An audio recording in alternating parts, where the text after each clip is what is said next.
Hi friends, I welcome you all to 5 MCQs a day series which are running for ESI, that is Economics and Social Issues portion, which is a very important topic for RBI Grade B, NABARD Grade A and SEBI Grade A 2019 examinations. And the topic which we are going to cover today is National Clean Air Program and the Prakriti Program.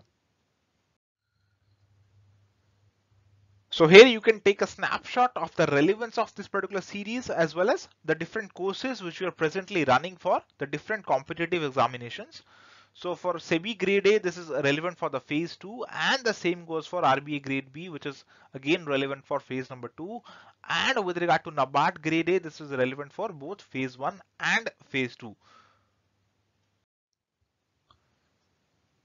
Now, before proceeding forward, let me also quickly tell you about the results that we have got in the past few years. So we have started this initiative of guiding students for these competitive exams, and we have been blessed with some of the very amazing results. So if we take a look at the RBI Grade B 2017 exam, we have got 27 selections in the final list, and in NABARD Grade A 2017, there were 11 selections in the final list. And in the NABARD Grade A 2018, 27 of our students, they made it to the final list, and out of the total generalist seats, which were only 46. And in RBI Grade B 2018, 287 plus interview calls have been received by our students, and the final result of this is still awaited. So let's start our discussion on the first topic, which is National Clean Air Program. So the first question, Union Environment Minister recently launched the National Clean Air Program. Which of the following is incorrect about National Clean Air Program? Options are, the program aims to tackle the challenge of increasing pollution in the cities and towns. It is a 5-year action plan. It has a tentative target of 20 to 30% reduction in concentrations of PM10 and PM2.5 by 2024 with 2017 as the base year. The plan covers all the cities of India or none of the above. So friends, Union Environment Minister Shri Harshvardhan has recently launched the National Clean Air Program. And this particular program has been launched with the objective to tackle the challenge of increasing pollution in the cities and towns of India. Now this particular program has a 5-year action plan. So there is a 5-year action plan, and within this 5-year action plan, there is a tentative target of 20 to 30% reduction in the concentration of PM10 and PM2.5. So these are basically the target pollutants for this particular program, and the reduction is to be made by 2024, considering 2017 as the base year. Now this particular plan, it covers 102 non-attainment cities across 23 states and union territories.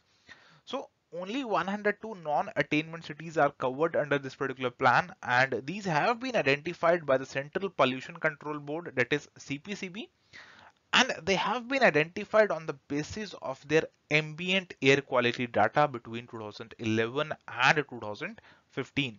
So these are the basic details about the National Clean Air Program. So we learned that 102 non-attainable cities are the ones which are going to be covered under this particular program. So cities, they are considered as non-attainable cities if they were consistently showing poor air quality than the national ambient air quality standards. So if the quality of air in those cities was very poor and below the national ambient air quality standards, then they are going to be considered as non-attainment cities.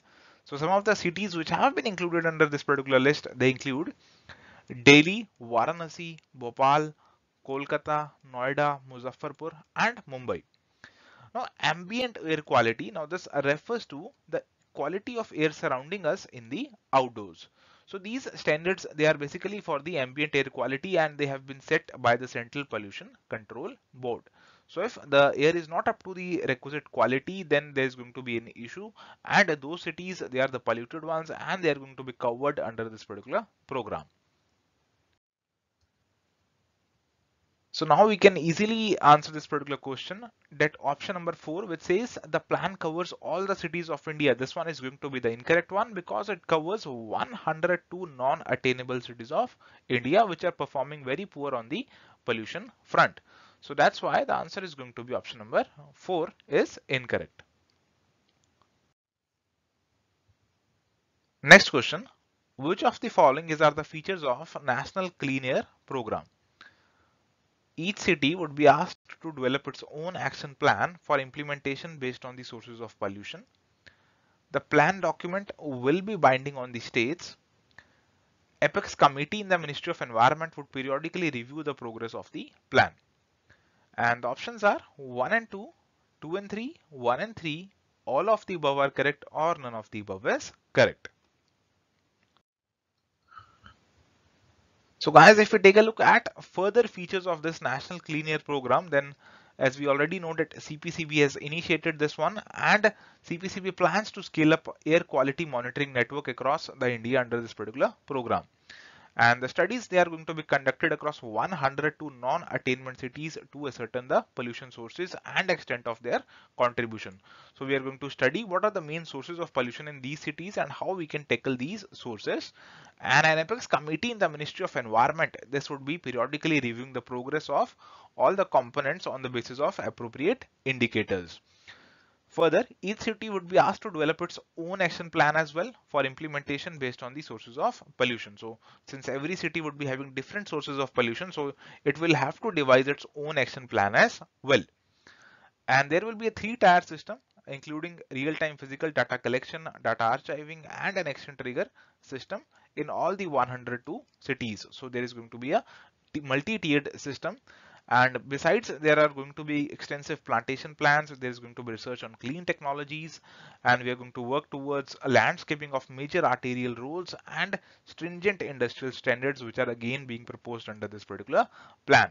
So this is basically more about this National Clean Air Program. Further, state level plans of e-mobility in the two-wheeler sector, a rapid augmentation of charging infrastructure for promoting electronic vehicles, stringent implementation of BS6 norms which are less polluting, boosting public transportation system, and adoption of third-party audits. They are also part of this particular program. And an important feature of this particular program is that this plan document which is going to be made in this program, this is not binding on the states, and it is not a legal document. So this is something which is also worrying some of the environmentalists, because they have criticized the plan because it does not carry any legally binding obligations for the states. So maybe if they could have made it legally binding, the plan or program could have been more effective. So now we can easily answer this one, that the first statement and the third statements, they are the ones which are correct. The second statement is not correct because the plan will not be binding on the states. So answer is going to be option number 3, that is 1 and 3. Next question. Which of the following is true about PM 2.5 and PM 10, that is particulate matter? Due to small in size, both PM 2.5 and PM 10 particles act as gas. The particle in PM 2.5 category are so small that they can only be detected with the help of electron microscope. The particle in PM 10 category are more dangerous than PM 2.5 category. And the options are 1 and 2, 2 and 3, 1 and 3, all of the above, or none of the above. So guys, if I talk about the particulate matter, which is a very important component of air pollution being targeted under the National Clean Air Program, then this particulate matter refers to a mixture of solid and liquid particles present in the atmosphere, and being very small, it appears like a gas. So the particles present in the air, they are so minute that they cannot even be seen through the naked eyes. So some particles are even so small that they can only be detected by using the electron microscope, and the particle pollution, which consists of both these PM 2.5 and PM 10, it is very dangerous for us, because if these particles go inside our body, they can bring lots of complications for us. So that's why we need to understand these and at the same time take proper precautions to prevent ourselves from these. So let's learn about PM 2.5 and PM 2.1. So first let's talk about PM 2.5. So PM 2.5 is the atmospheric particulate matter that has a diameter of less than 2.5 micrometers, which is about 3% of the diameter of the human hair. So you can imagine how small these particles they are. And the particles, they are so small that they can only be detected with the help of electron microscope. So they are very, very small particles. And if you talk about the sources or causes of these particles, then there are both natural as well as human or anthropogenic causes for these. The natural causes, they include volcanoes, forest fires, and dust storms. And anthropogenic or human causes, they include burning of fossil fuels in industries, vehicles, power plants, construction dust, burning of agriculture waste, etc. Now this PM 2.5, it is very small. The particles, they are very small and they can be absorbed in the lungs, and this can be later on passed on to our blood, and thus it becomes very, very dangerous for the human body. And if we talk about PM10, then this one is the coarse dust particulate matter, and this is less than 10 micrometers in diameter. Now this PM10, it irritates human airways, especially among the asthmatics and the elderly. So if you are having trouble breathing, or if you are a children or an elder person, then you are going to have trouble with PM10. They will make your eyes burn and they will make your throat dry. And the sources of PM10, they include crushing or grinding operations of stones and the dust stirred up by the vehicles on roads. So as the vehicles, they move on the roads, they stir some dust, and this also leads to PM10 particles. So these small particles, which are very small, they are small enough to get caught up in our defensive nose hairs and into the upper airways of our lungs. So these particles, they are more or less prevented from reaching the deeper depths of our body by the body's natural defense mechanism, which is in the form of nose hairs and upper airways of the lungs.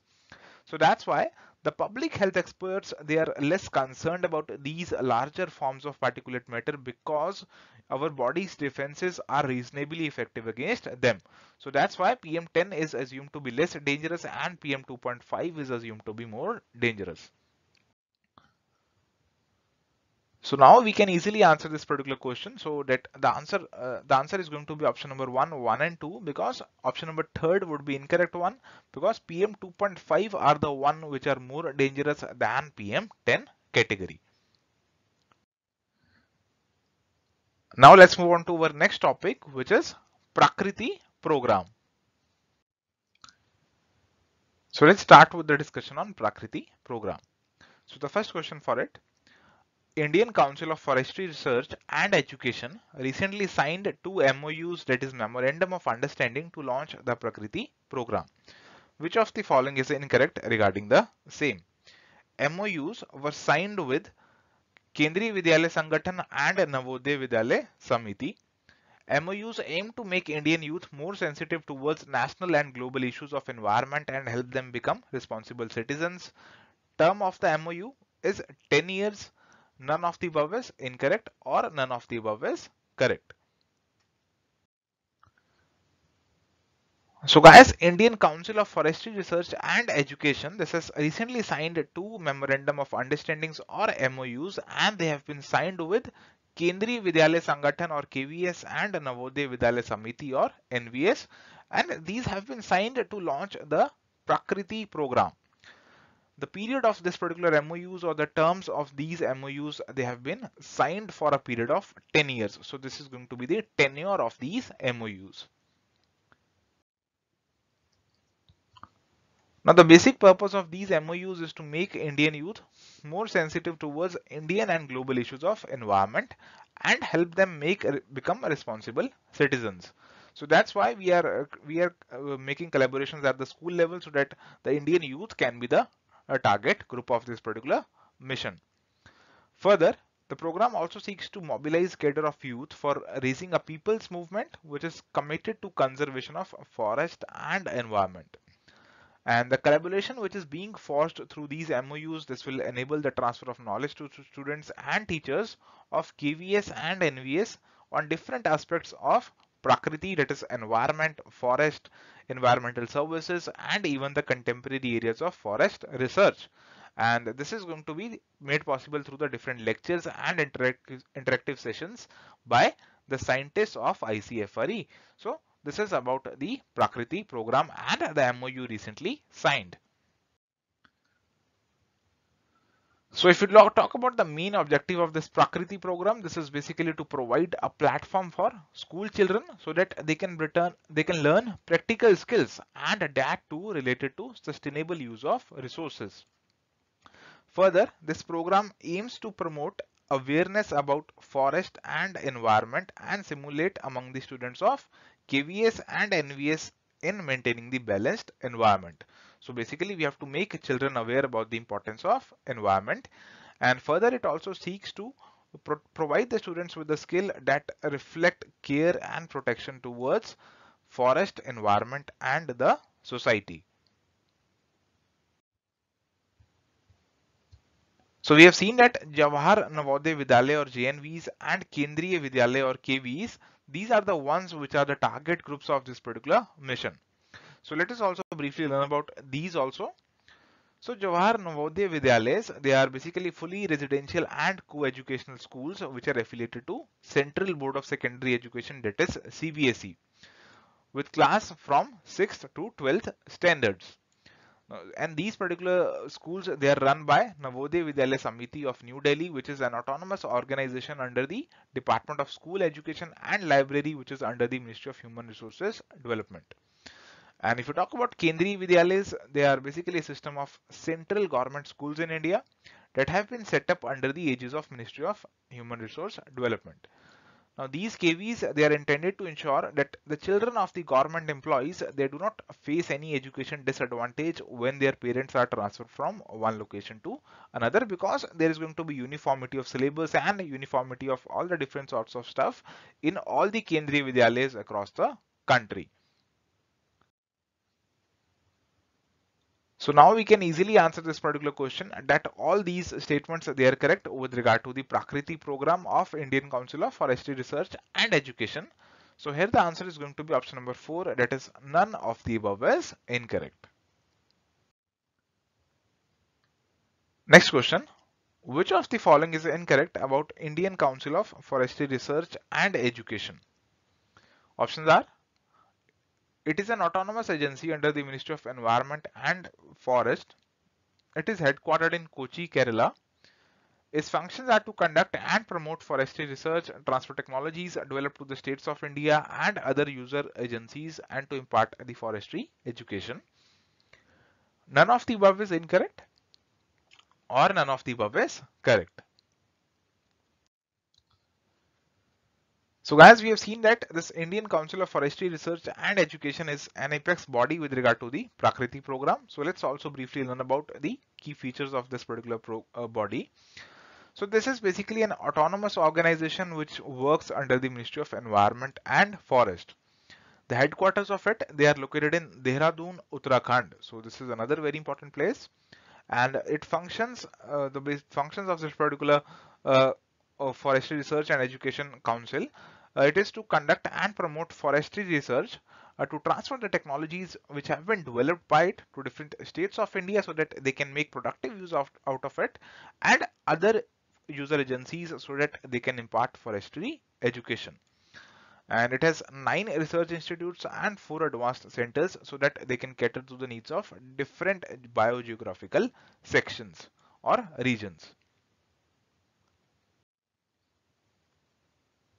So guys, now we can easily answer this particular question that the second statement which is the one which is incorrect, because the headquarters of it, they are located in Dehradun.